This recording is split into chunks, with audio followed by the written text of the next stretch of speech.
પૂર્ણ પુરુષોત્તમ ભગવાનની જય હો.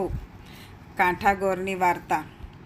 ભગવાન પૂર્ણ પુરુષોત્તમની કૃપાથી અમૃતમય બનેલા અધિક માસનું આગમન થતાં સૌ સ્ત્રી પુરુષોએ વ્રત લીધા, નદીએ નાહવા જાય, કાંઠાગોરની પૂજા કરી વાર્તા સાંભળે અને પાછા ફરતી વખતે દેવ દર્શન કરે અને ઘેર આવી પુરુષોત્તમ પ્રભુના નામનો જપ કરે.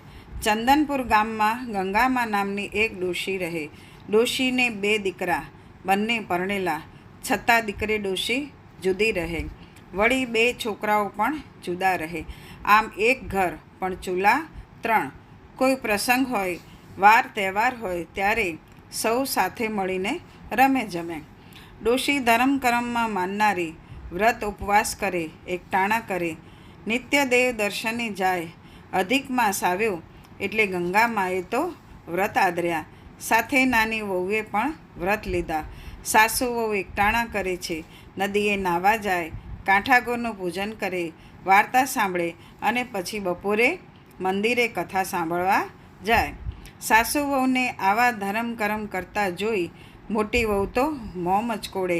એ હતી પૈસાદારની દીકરી, લાડકોડમાં ઉછરેલી, પહેરવા ઓઢવાની શોખીન, ધર્મ કર્મને ધતિંગ માનનારી અને વળી રૂપનો અંબાર એટલે ગર્વનો પાર નહીં. એમાંય પૈસાનું અભિમાન ભળ્યું પછી દેવદર્શન ક્યાંથી સૂજે. નાની વહુ ગરીબ મા બાપની દીકરી હતી. ગળથુથીમાં જ ધર્મના સંસ્કાર મળેલા, વળી જેટલી ભોળી એટલી કયાગરી, પારકાના દુઃખે દુઃખી થનારી. રોજ નદીએ નાહવા જાય ત્યારે જેઠાણી એને યાદ આવે. એને એમ થાય કે જેઠાણી પણ જો આ વ્રત કરે તો એને ફળ મળે. એક દિવસની વાત છે. ભોળી દેરાણી ગઈ અભિમાની જેઠાણીના ઘરે અને ભોળા ભાવે કહેવા લાગી, ભાભી રે ભાભી, પવિત્ર માસ ચાલે છે, ચલો ને, પુરુષોત્તમ મહિનો છે, અમારી સાથે નદીએ નાહવા અને ત્યાં કાંઠાગોરનું પૂજન કરશું. અનેક ઘણું ફળ આપનાર પૂર્ણ પુરુષોત્તમની વાર્તા સાંભળીશું. એ શોક તાપને હરનાર છે અને સુખ શાંતિ દેનાર છે. પછી દેવ દર્શન જઈ કથા વાર્તા સાંભળી પરલોકમાં લઈ જવાના પુણ્યના ભાથા બાંધીશું. આમ સાંભળી જેઠાણી તો મોં મચકોડીને કહેવા લાગી, જા બાઈ જા, હું કંઈ તમારા જેવી વેવલીએ નથી કે નવરીએ નથી. સાસુ વહુ કરે રાખો ધર્મ અને બાંધો પુણ્યના પોટલા. નદીએ નાહવા જાઓ છો કે પારકાની નિંદા કરવા, એ હું જાણું છું. કાંઠાગોર એના ઘેર અને હું મારા ઘેર. બાઈ રે બાઈ, મને તો ઘડીની નવરાશ નથી. મારે તો ધણી પેઢીએથી આવે, પુત્ર નિશાળેથી આવે, દીકરી સાસરેથી આવે, વહુ પિયરેથી આવે. મારે તો સગાએ ઝાઝા અને વાલાએ ઝાઝા. મારે તો 32 ભોજન બનાવવાના અને 33 શાક રાંધવાના. મારે તો બાઈ કપાળે ટીક્કો, કાંખમાં કિક્કો, ઝૂલતું પારણું, ગમ્મર વલોણું, ખતબત્તી ખીચડી ને સુવાવડી દીકરી. બાઈ રે બાઈ, તમારે કરો વ્રત અને મરો ભૂખ્યા. અભિમાની જેઠાણીના આવા વચન સાંભળી ભોળી દેરાણીને અતિ દુઃખ થયું. પુરુષોત્તમ પ્રભુનું અપમાન એનાથી સહન ન થયું. એની આંખોમાં જળજળી આવી ગયા. દેરાણી તો ઓટલે બેસીને માળા ફેરવતા સાસુ પાસે ગઈ અને બધી વાત કરી. ત્યારે સાસુમાં બોલ્યા, કરે એ ભરે અને વાવે એ લણે. પ્રભુ જ માણસને સુખ આપે છે અને સુખ મળ્યા પછી પ્રભુને જ એ ભૂલી જાય છે. જેણે માનવ દેહ ધારણ કરી પૂર્ણ પુરુષોત્તમની ભક્તિ ધારણ નથી કરી એનો જન્મારો વ્યર્થ છે. મોટી વહુ સમજે તો સારું, નહીંતર એના ભાગ્ય ફૂટેલા જ છે. કાંઠાગોર રીઝે તો ધન ધાન્યનો પાર ન રહે અને ખીજે તો કોઈનાય નહીં. આમ દિવસો વીતી રહ્યા છે. દેરાણીના દિવસો ધર્મ ધ્યાનમાં જાય છે અને જેઠાણીના સાંસારિક વાસનામાં. એની પાસે ધર્મ કરવાનો વખત નથી. એ તો સગાવાલાને રીઝવે છે. ભગવાન તો માને એના છે. કાંઠાગોર તો રીઝા દેરાણી ઉપર અને સુખ સાહેબી દીધી. પછી આવ્યો પૂર્ણ પુરુષોત્તમનું અપમાન કરનારી જેઠાણીનો વારો. કાંઠાગોરના કોપનો પાર ન રહ્યો. દીધો જેઠાણીને શ્રાપ. પેઢીએથી પતિ ગાયબ થયો. નિશાળે ભણવા ગયેલ દીકરો પાછો ન આવ્યો. દીકરીના સાસરિયા કોપ્યા. સીમના ઢોર સીમમાં રહ્યા. આવા કાળા કેરને જોઈ જેઠાણીના શોકનો પાર ન રહ્યો. સુખમાં સોનું અને દુઃખમાં સાંભળે પ્રભુ એ ન્યાયે જેઠાણીના તો ગાત્ર ઢીલા થઈ ગયા. રડતી રડતી ગઈ દેરાણી પાસે. જઈને કાળા કેરની વાત કરી. દેરાણી સમજી ગઈ કે આ બધો કાંઠાગોરનો કોપ છે, પણ અભિમાની જેઠાણીને એવું કહેવાય નહીં. એ તો ભારે વડચડું. એટલે એ તો ગઈ જેઠાણીને સાથે લઈ છીકણી સૂંઘતા સાસુ પાસે. જેઠાણી તો લાકડીની જેમ સાસુના પગમાં પડી ગઈ. આંસુથી સાસુના ચરણ પખાળવા લાગી અને કહેવા લાગી, માડી, મારો તો પતિ ગયો, પુત્ર ગયો, ઢોર ગયા, ઢાંખર ગયા, સવડા નાખું તો અવળા પડે છે. માટે કંઈક મારક ચીંદો. આંગળી ચીંધ્યાનું પુણ્ય થશે. હું તો ગાય જેવી છું, તમે કહેશો તેમ કરીશ. ત્યારે સાસુ એને સમજાવવા લાગ્યા, વહુ, તે જાણી અજાણે પુરુષોત્તમ પ્રભુનું અપમાન કર્યું છે. તેથી કાંઠાગોર તારા ઉપર કોપાયમાન થયા છે. તેથી તારું બધું અવળું થયું છે. માટે પુરુષોત્તમ માસનું સ્નાન કર, કાંઠાગોરને રીઝવ, ધર્મ ધ્યાન કર, કાંઠાગોરનું પૂજન કરી એને વિનવણી કર, ભૂલની ક્ષમા માગ. અને ધર્મ થાય તો કરીએ, ન થાય તો ન કરીએ, પણ ધર્મનો અનાદર કદી ન કરીએ. ત્યારે જેઠાણી ગળગળા અવાજે એની સાસુને પૂછવા લાગી, માડી રે માડી, હું તો સાવ આંધળી અને અજ્ઞાન છું. ધર્મની વાત હું જાણતી નથી. અજાણતા અનાદર થયો છે. શું કરું તો કાંઠાગોર રીઝે? ત્યારે સાસુએ નિવારણ જણાવ્યું. હે વહુ, ખભે લાલ ચૂંદડી લ્યો, જમણા હાથમાં ગાયના દૂધનો કળશ લ્યો, એક થાળ લ્યો, થાળમાં અબીલ ગુલાલ લ્યો, ધૂપ દીપ લ્યો, શ્રીફળ અને સોપારી લ્યો. ગીત ગાતા ગાતા વાસ્તે ગાસ્તે કાંઠાગોરનું પૂજન કરો. કાંઠાગોર રીઝે તો અભરે ભરે. જેઠાણી તો વાસ્તે ગાસ્તે કાંઠાગોરનું પૂજન કરવા ચાલી. સાસુએ આશીર્વાદ દીધા. મંગળ ગીતો ગાતા ગાતા જેઠાણી અને દેરાણી તૈયાર થવા આવ્યા. દેરાણી જઈને બોલાવી લાવી પાસ પડોશની સ્ત્રીઓને એમને આમંત્રણ આપ્યું. પછી સૌ વાસ્તે ગાસ્તે નદીના કિનારે આવ્યા. જેઠાણીની આંખમાંથી અશ્રુ વહી રહ્યા છે. પશ્ચાતાપની અગ્નિમાં જેનું હૃદય કંચન સરીખું થયું છે. પૂર્ણ પુરુષોત્તમનું ધ્યાન ધરી જેઠાણીએ ભાવપૂર્વક સ્નાન કર્યું અને પોતાનાથી અજાણપણે થયેલ અપરાધની ક્ષમા માગી અંતઃકરણપૂર્વક ખૂબ આજીજી કરી. પૂજન પછી એક ધ્યાને કાંઠાગોરની વાર્તા સાંભળી, ચૂંદડી ચડાવી અને ખોળો પાથરી સર્વના મનોરથ સાકાર કરનાર ગૌરીમાને વિનવણી કરી. હે માં, જગતનો નિયમ છે કે પુત્ર કુપુત્ર થાય, પણ માતા કુમાતા ન થાય. હું તમારી બાળ છું. મુજ અંધ અને અજ્ઞાનને ક્ષમાનું દાન દો. અભિમાનમાં અંધ બનીને મેં તમારી અવગણના કરી છે, પણ હવે મારી આંખ ખુલી ગઈ છે. હે માતા, મારા ઉપર દયા કરો, દયા કરો. હવે હું આવી ભૂલ નહીં કરું અને ધર્મ ધ્યાન કરીશ. જેઠાણીની આદરવાણી સાંભળી સાચા પશ્ચાતાપથી ગૌરીમાં અતિ પ્રસન્ન થયા. જેઠાણીનો પતિ અને પુત્ર કુશળતાથી પાછા ફર્યા. દીકરીના સાસરેથી સારા સમાચાર આવ્યા. સીમમાંથી ગાયો પાછી આવી અને સૌ સારાવાના થયા. જેઠાણીએ તો તરત જ સંકલ્પ કર્યો, હે ગૌરીમાં, તમારી કૃપાથી મને ગુમાવેલું બધું પાછું મળ્યું છે. હવે હું પુરુષોત્તમ પ્રભુ જેના અધિષ્ઠાતા છે એવા અધિક માસનું પૂર્ણ શ્રદ્ધાથી વ્રત કરીશ.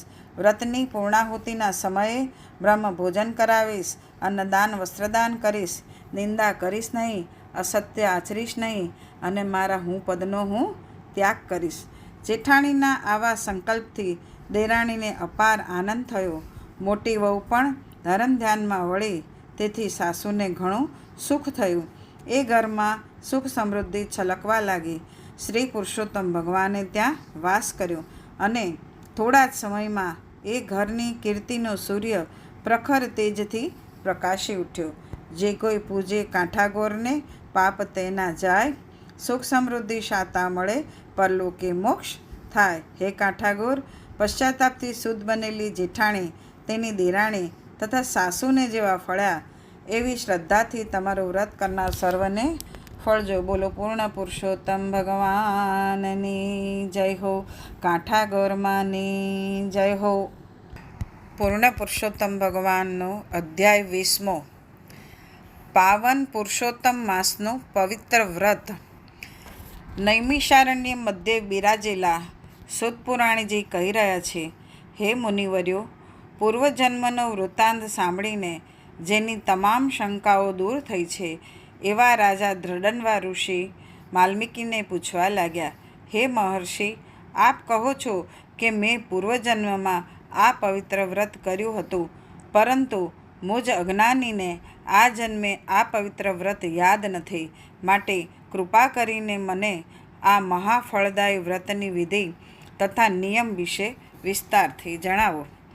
ત્યારે મહર્ષિ વાલ્મીકી બોલ્યા, હે રાજન, વ્રતોમાં ઉત્તમ એવા પાવન પુરુષોત્તમ માસના પવિત્ર વ્રત વિધિ વિશે હું તમને સવિસ્તાર જણાવું છું. એ તું એકાગ્રચિત્ત થઈને સાંભળ. બ્રહ્મ મુહૂર્તે ઉઠી પ્રાતઃ કાર્યમાંથી પરવારી પુરુષોત્તમ પ્રભુનું ધ્યાન ધરી ચિંતન કરવું. રવિવારે દાંતણનો નિષેધ હોવાથી માત્ર શુદ્ધ જળ વડે મુખ સાફ કરવું. સમુદ્ર તીરે અથવા કોઈ તીર્થમાં સ્નાન થાય તો અતિ ઉત્તમ છે, અને નજીકમાં કોઈ તીર્થ ન હોય તો સરોવર કે કૂવામાં સ્નાન કરવું. આ મધ્યમ સ્નાન છે. ગેર સ્નાન કરવું એ સામાન્ય સ્નાન છે. વ્રત કરનારે રેશમી યા શુદ્ધ વસ્ત્રો પહેરવા, શિખાબંધન કરી દર્ભની પવિત્રી પહેરીને આચમન કરવું. કપાળમાં ગોપીચંદનનું કે ચરણામૃત ચંદનનું ઉર્ધ્વ ત્રિપુંડ કરવું. કારણ કે શાસ્ત્રમાં જણાવ્યા પ્રમાણે ઉર્ધ્વ ત્રિપુંડમાં લક્ષ્મીજી સહિત ભગવાન વિષ્ણુ અને ત્રિપુંડમાં પાર્વતી સહિત શિવજી વાસ કરે છે. ત્યારબાદ ભગવાન વિષ્ણુના ચારે આયુધો શંખ, ચક્ર, ગદા અને પદ્મ ધારણ કરવા. તેનાથી પાપોનો ક્ષય થાય છે. હે રાજન, ત્યારબાદ પ્રાણાયામ કરી સંધ્યા કરવી, જપ કરવા, સૂર્યને નમસ્કાર કરી ગાયત્રી મંત્રનું ધ્યાન કરવું. આ બધી વિધિ પ્રાતઃકાળની છે. આ બધું કર્યા પછી જ પાવન પુરુષોત્તમ પ્રભુની પૂજાનો પ્રારંભ કરવો. જ્યાં આસન પાથરવાનું હોય ત્યાં છાણનું લીપણ કરી ચતુષ્કોણ મંડળ બનાવવું. તેના ઉપર અક્ષતનું અષ્ટદલ બનાવવું. તેના ઉપર સોનાનો, રૂપાનો, ત્રાંબાનો કે માટીનો છિદ્ર વગરનો કળશ સ્થાપિત કરવો. એ કળશમાં ગંગા, યમુના, ગોદાવરી, કાવેરી, સરસ્વતી આદિ પવિત્ર નદીઓનું સ્મરણ કરી તીર્થોનું આવાહન કરવું અને કળશ ઉપર ચંદન, અક્ષત, પુષ્પ વગેરેથી અર્ઘ્ય આપી ધૂપ, દીપ, નૈવેદ્ય ધરાવવું અને પછી તેના ઉપર ત્રાંબાનું તરભાણું ઢાંકી પિત્તાંબરધારી પુરુષોત્તમ પ્રભુની સોનાની મૂર્તિની સ્થાપના કરવી અને એની પૂર્ણ શ્રદ્ધા અને ભક્તિભાવે પૂજા કરવી. હે રાજન, ફૂટેલા ઘડામાંથી ધીરે ધીરે જળ વહી જતા પાણીની જેમ મનુષ્યનું આયુષ્ય ઘટતું જાય છે. લક્ષ્મી પણ સમુદ્રની લહેરની જેમ આવીને પાછી ચાલી જાય છે. યુવાનીના ફૂલ કરમાતા જરા પણ વાર નથી લાગતી. માયાના મોહક દિસતા પદાર્થો પણ પાણીના પરપોટા જેવા નાશવંત છે. ધન, યૌવન અને જીવન ચલાયમાન છે. તેથી ધર્મપાલનમાં મનુષ્ય ઉદાર બનવું, પોતાના આત્માનો મોક્ષ સ્વયં કરવો. જેમ સાપના મુખમાં અડધો ગળાયેલો દેડકો મૃત્યુ સમયે પણ ઉડતા મચ્છરને મારવાની ઈચ્છા રાખે છે, તેમ કાળના મુખમાં ફસાયેલ જીવ માયારૂપી પદાર્થોને પ્રાપ્ત કરવાની આશા રાખે છે, પણ ક્ષણિક સુખ માટે એ બીજા જીવોને દુઃખ આપતા જરાય ખચકાતા નથી. ધન અને ધર્મને સાથે રાખવા કઠિન છે. ધન હોય એનું ચિત્ત ધર્મમાં ચોંટતું નથી, અને ધર્મમાં ચિત્ત હોય તેને ધન તુચ્છ લાગે છે. ધન અને ધર્મનો સંયોગ થાય ત્યારે સુપુત્ર પ્રાપ્ત થતો નથી. આ ત્રણેયનો શુભ સંયોગ પ્રાપ્ત કરનાર મનુષ્ય મહાભાગ્યશાળી છે. હે રાજન, પાવન પુરુષોત્તમ માસમાં થોડા ધનથી મહાન ધર્મનું પાલન થઈ શકે છે. માટે સ્નાન, દાન, જપ, ધ્યાન, પૂજન અર્ચન કરી પુરુષોત્તમ પ્રભુની કથાનું શ્રવણ કરવું.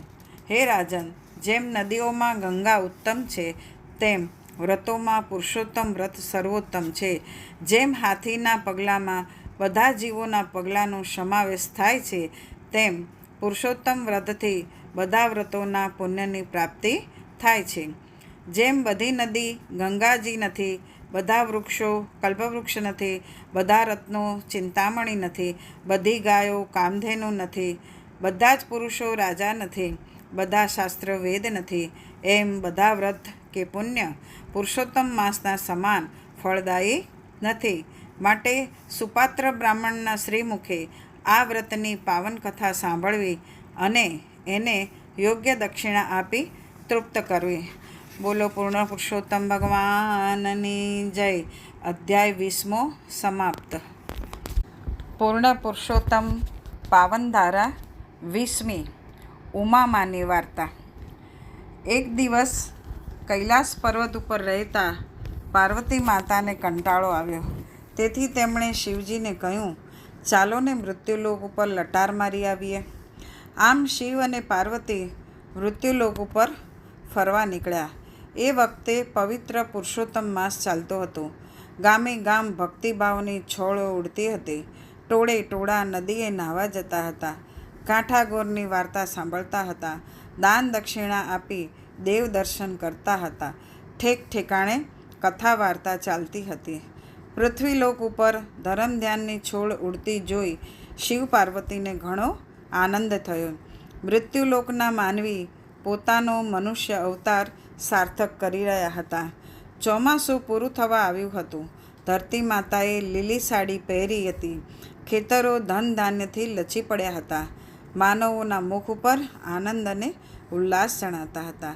ચાલતા ચાલતા ધર્મની વાતો કરતા શિવ પાર્વતી એક ખેતર પાસે આવ્યા અને ખેતર વચ્ચેથી પસાર થતી એક કેડી ઉપર ચાલવા લાગ્યા. એ બાજરાનું ખેતર હતું. બાજરિયાનું ખેતર હતું એટલે બાજરિયા કેડી ઉપર પડ્યા હતા. એક બાજરિયું પાર્વતીજીના જમણા પગના ઝાંઝરમાં ભરાઈ ગયું. પાર્વતીજીનું ધ્યાન ન હતું. જ્યારે ખેતરની બહાર નીકળ્યા ત્યારે પાર્વતીની નજર બાજરિયા ઉપર પડી. સુંદર બાજરિયું હતું. લીલાછમ મોતી જેવા દાણા ચમકતા હતા. પાર્વતીએ એ દાણા ખાવાની ઈચ્છા કરી. સતી પાર્વતી તો બંને હાથે બાજરિયુંને મસળી અને દાણા ખાવા લાગ્યા. દાણા ખાતા જાય અને એની મીઠાશના વખાણ કરતા જાય. ભગવાન શંકર મનોમન હસી રહ્યા છે.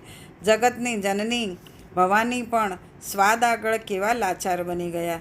જ્યારે પાર્વતીજીએ આખું બાજરિયું ખાઈ લીધું ત્યારે ભગવાન શિવે એમને ઠપકો આપવા લાગ્યા. હે દેવી, આ બાજરિયું ખાઈને તમે દોષમાં આવ્યા છો.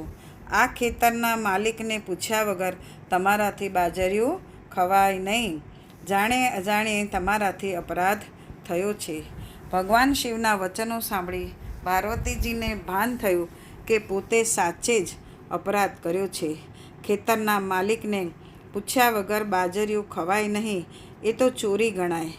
મારા હાથે ચોરી જેવો ધન્ય અપરાધ થયો છે. આમ વિચારી પાર્વતી પૂછવા લાગ્યા, હે ભોળાનાથ, જાણે અજાણે હું દોષમાં પડી છું. આ દોષમાંથી મુક્ત થવાનો કોઈ ઉપાય? ત્યારે ભગવાન શિવ બોલ્યા, હે સતી, બાજરિયાના જેટલા દાણા હતા એટલા દિવસ આ ખેતરના માલિકના ઘેર તમારે મજૂરી કરવી પડશે.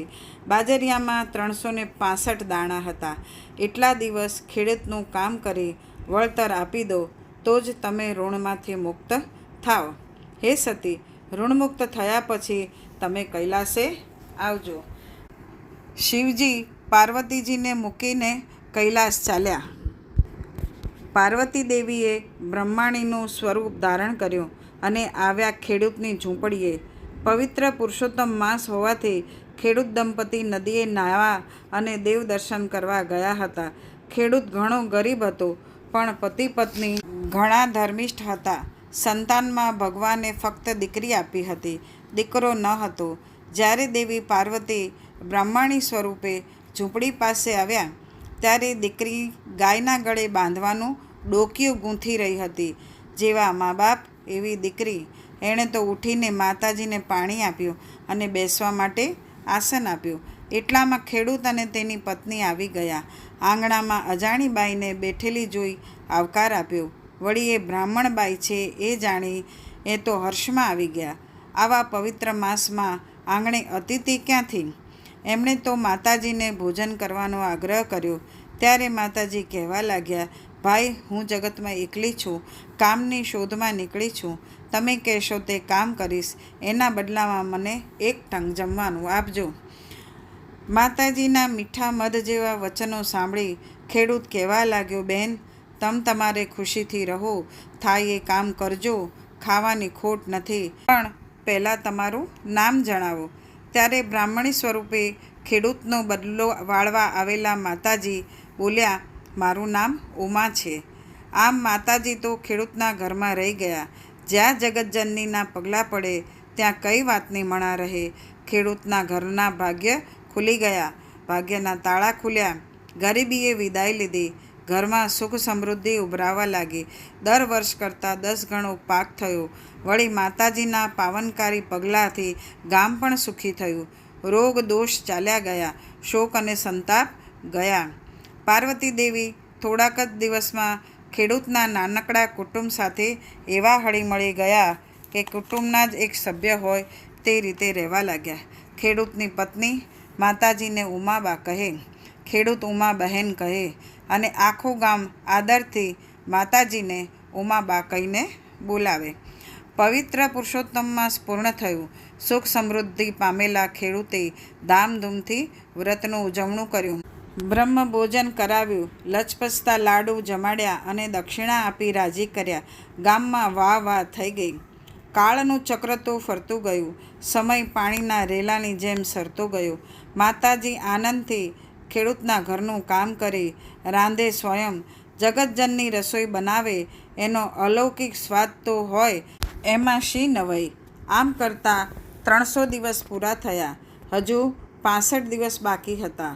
એક વખત ગામનું પંચ ભેગું થયું અને વાત થઈ કે ગામની સુખ સમૃદ્ધિ ઘણી વધી ગઈ છે, તો ધર્મ કાર્ય કરવું. સંગ કાઢીને કાશીની જાત્રા કરવી. કાશીની જાત્રા કરવા મળે તો કોણ તૈયાર ન થાય. ખેડૂત અને તેની સ્ત્રી વિચાર કરે છે કે કાશીની જાત્રા થાય તો જન્મ સફળ થઈ જાય, મહાપાપો બધા ધોવાઈ જાય. મુશ્કેલી એ હતી કે ઘર કોણ સાચવે, ઢોર ઢાંખરની સંભાળ કોણ લે. ઉમાબા ગમે તેમ તોય સ્ત્રી જાત, વળી દીકરી પણ નાની હતી. માતા પાર્વતી ખેડૂતની મૂંઝવણ કળી ગયા અને હસીને બોલ્યા, ભાઈ, જરાય ચિંતા કર્યા વગર જાત્રા કરી આવો. હું અહીંયા બધું સંભાળી લઈશ. ધર્મનું કામ છે. તમારા પાપ ધોવાશે અને પુણ્યનું ભાથું બંધાશે. ખેડૂત અને તેની પત્ની તો આનંદમાં આવી ગયા. ઘર કઈ રીતે સાચવવું એની સૂચના આપવા લાગ્યા. ત્યારે માતા પાર્વતી મનમાં હસે છે કે જે આખા જગતને સાચવતી હતી એને આ ભોળો ખેડૂત એક ઘર સાચવવાની સલાહ આપી રહ્યો હતો.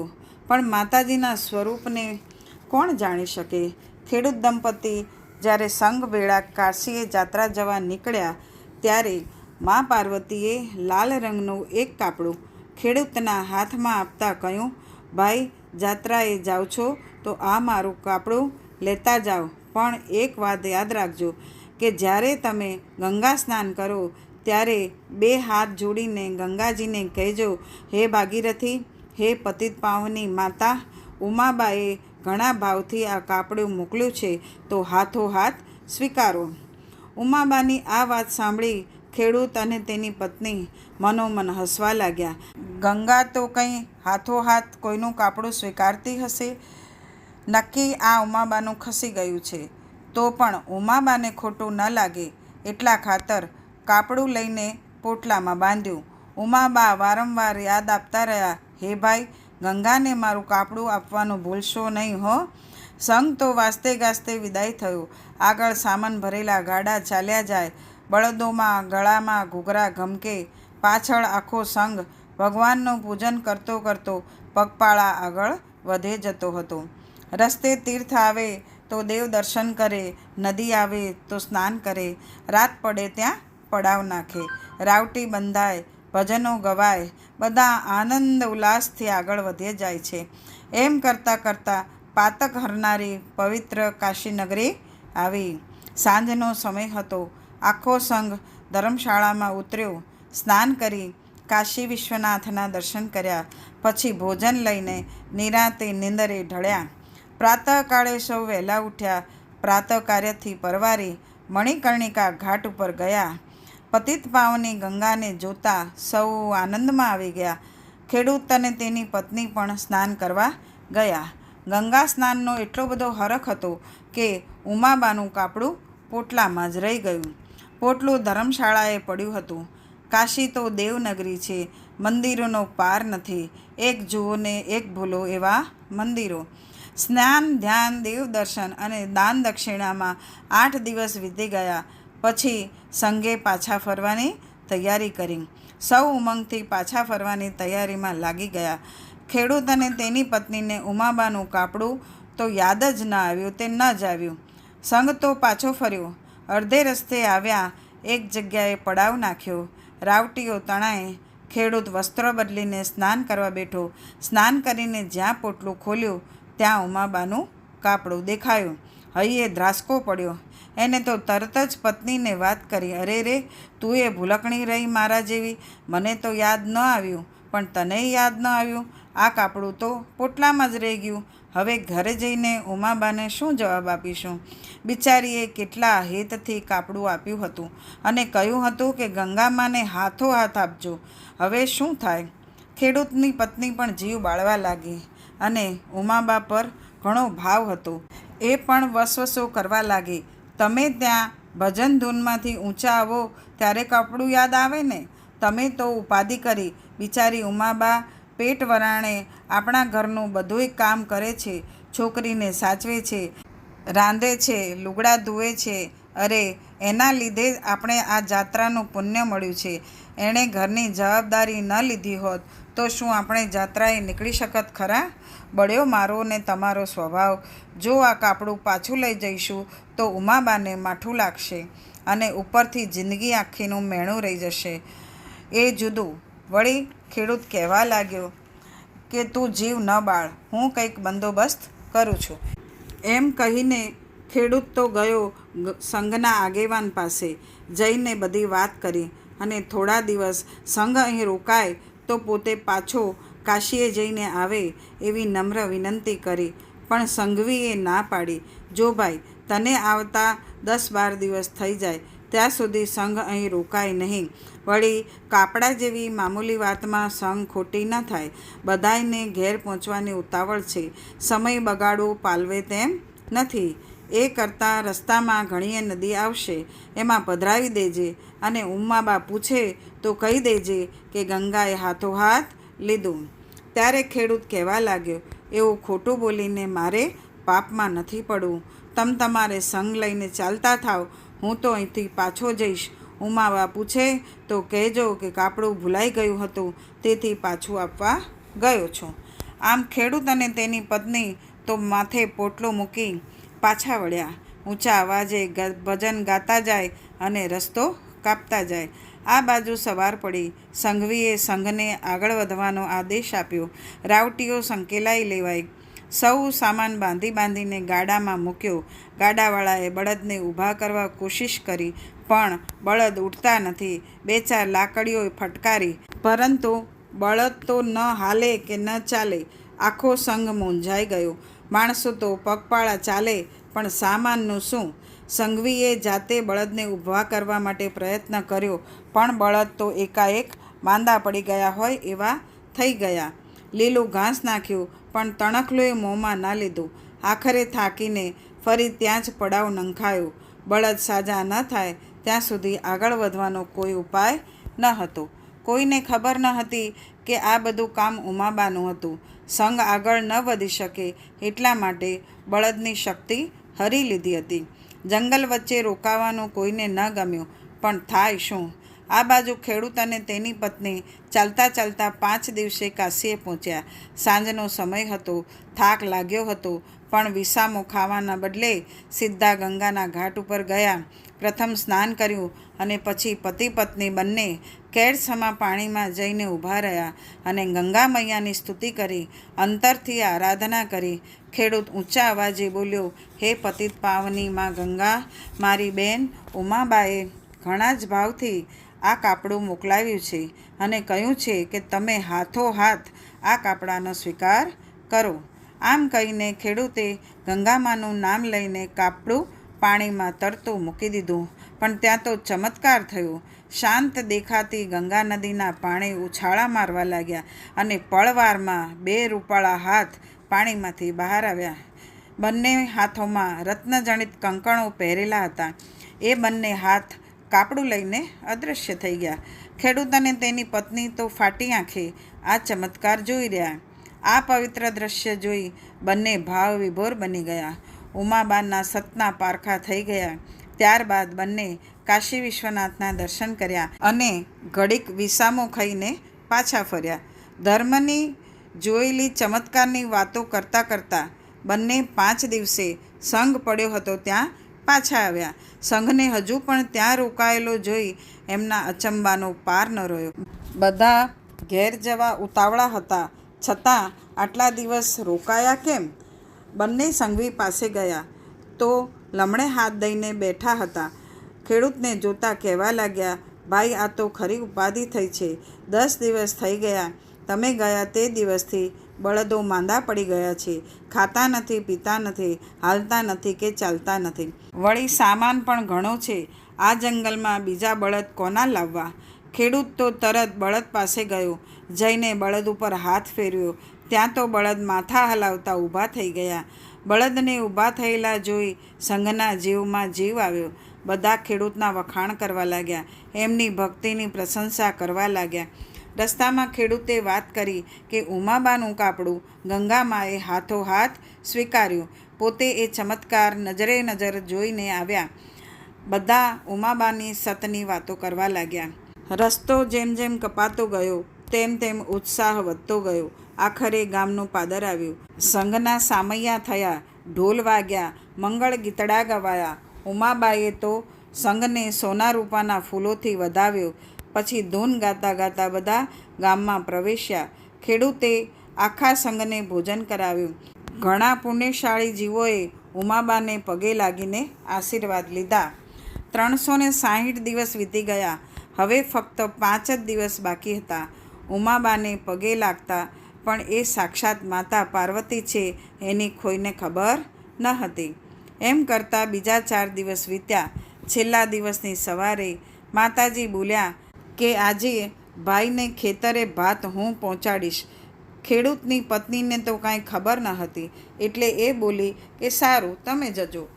મા પાર્વતી ચાલ્યા જવાના હતા. પોતે જ્યાં બાજર્યું ખાધું હતું અને 365 દિવસ ખેડૂતના ઘરમાં કામ કરવાની સજા મેળવી હતી, ત્યાંથી હવે જવાનું હતું. બપોર થઈ ગઈ.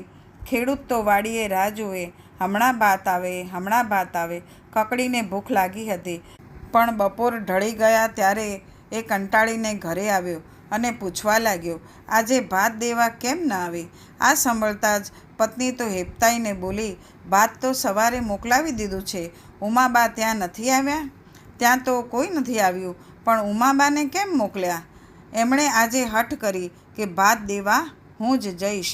હે પ્રભુ, શું થયું હશે? રસ્તો ભૂલી ગયા હશે? પતિ પત્ની બંને ચિંતામાં પડી ગયા અને ઉમાબાને શોધવા નીકળ્યા. ઘેર ઘેર પૂછી જોયું, ખેતરે ખેતરે ફરી વળ્યા, પણ ઉમાબા ન મળ્યા. ક્યાંથી મળે? એ તો ક્યારના એ કૈલાસે પહોંચી ગયા હતા. એમ કરતાં સાંજ પડી. થાકીને પતિ પત્ની ઘરે આવ્યા. ખેડૂત સવારનો ભૂખ્યો હતો, તેથી પત્નીએ કહ્યું, તમે સવારના ભૂખ્યા છો, રોટલા ઘડેલા જ છે, ખાઈ લ્યો. ત્યારે ખેડૂત કહેવા લાગ્યો, ભાગ્યવાન, હવે તો ઉમાબા જાતે આવીને મારી થાળી પીરસે તો જ જમવું છે. આજે પહેલીવાર ઉમાબેન મને ભાત દેવા આવ્યા અને ગુમ થઈ ગયા. હવે તો અન્ન જળ લેવા નથી, ભલે પ્રાણ જાય. ખેડૂતે તો ઉપવાસ આદર્યા, તો એની પત્નીએ પણ અન્ન જળનો ત્યાગ કર્યો. 1 દિવસ, 2 દિવસ, 3 દિવસ એમ કરતાં કરતાં દિવસો વીતી ગયા. પતિ પત્ની ડગતા નથી, દ્રઢ નિર્ધાર કર્યો છે. ત્યારે કૈલાસમાં માતા પાર્વતીજીને ચિંતા થઈ અને તરત જ બ્રાહ્મણી સ્વરૂપે હાજર થયા. ઉમાબાને જોતાં પતિ પત્ની 6 દિવસના ભૂખ્યા હોવા છતાં ઊભા થયા અને દોડીને જઈને ઉમાબાને પગે પડવા જાય છે. ત્યાં તો ઉમાબાનું સ્વરૂપ બદલાયું. સાક્ષાત જગતજનનીનું રૂપ ધારણ કર્યું. આંખો આંજી નાખે એવું તેજ, પ્રકાશના ફુવારા છૂટે છે. બધે ઝળહળતા પ્રકાશ સિવાય કાંઈ દેખાતું નથી. પતિ પત્ની તો લાકડીની જેમ મા પાર્વતીના પગમાં ઢળી પડ્યા. ત્યારે મા પાર્વતીએ બંનેને આશીર્વાદ આપ્યા અને કહેવા લાગ્યા, હે ભક્તો, ઉપવાસ છોડી દો, કારણ કે હવે તમે ઉમાબાને નહીં જોઈ શકો. તમારું ઋણ ચૂકવીને દોષમુક્ત થવા માટે હું જ તમારે ત્યાં ઉમાબાના સ્વરૂપે આવી હતી. તમે બંને જે ભાવથી મારી સેવા સરભરા કરી એનાથી હું ઘણી ખુશ છું. વળી પવિત્ર પુરુષોત્તમ માસનું વ્રત કરો છો એ પ્રતાપે તમે જીવનભર સમૃદ્ધિ ભોગવશો અને અંતે 1,84,માંથી મુક્ત થઈને વૈકુંઠને પામશો. ત્યારે ખેડૂતની દીકરી હાથ જોડીને કહેવા લાગી, માં, મારે એકેય ભાઈ નથી, હું રાખડી કોને બાંધું? ત્યારે માં પાર્વતીએ ખેડૂતને આશીર્વાદ આપ્યા કે 9 માસે તારા ઘરે પુત્રનો જન્મ થશે, પારણું ઝૂલશે. આવા આશીર્વાદ આપી માતા પાર્વતી અંતર્ધ્યાન થઈ ગયા. ખેડૂત દંપતીના આનંદનો પાર ન રહ્યો. પાર્વતીજી પોતાના ઘરે ઉમા સ્વરૂપે રહ્યા અને બંનેએ પોતાનું સદભાગ્ય માન્યું. વળી મા પાર્વતીના સાક્ષાત સ્વરૂપના દર્શન થયા. એનો અવતાર ધન્ય થઈ ગયો. ત્યારબાદ બંનેએ પારણા કર્યા. મા પાર્વતીના આશીર્વાદથી ખેડૂતને દિવસે દિવસે ચડતી કળા થઈ. એની પત્નીને સારા દિવસો દેખાયા અને પૂરા 9 માસે દેવના જેવો દીકરો જન્મ્યો. આ પુરુષોત્તમના વ્રતના પુણ્ય પ્રભાવે ખેડૂત દંપતી મહાફળને પામ્યા.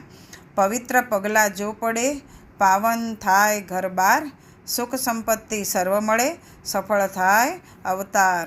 હે પૂર્ણ પુરુષોત્તમ પ્રભુ, તમે જેવા ભોળા ખેડૂત દંપતીને ફળ્યા એવું તમારું વ્રત કરનાર સર્વે શ્રદ્ધાળુને ફળજો. બોલો પૂર્ણ પુરુષોત્તમ ભગવાનની જય હો. કાંઠાગોર માની જય હો. કૃષ્ણ કનૈયા લાલની જય હો. લક્ષ્મીનારાયણ ભગવાનની જય હો. ઓમ નમઃ પાર્વતી પતે. હર હર મહાદેવ હર. જય જય શ્રી રાધે.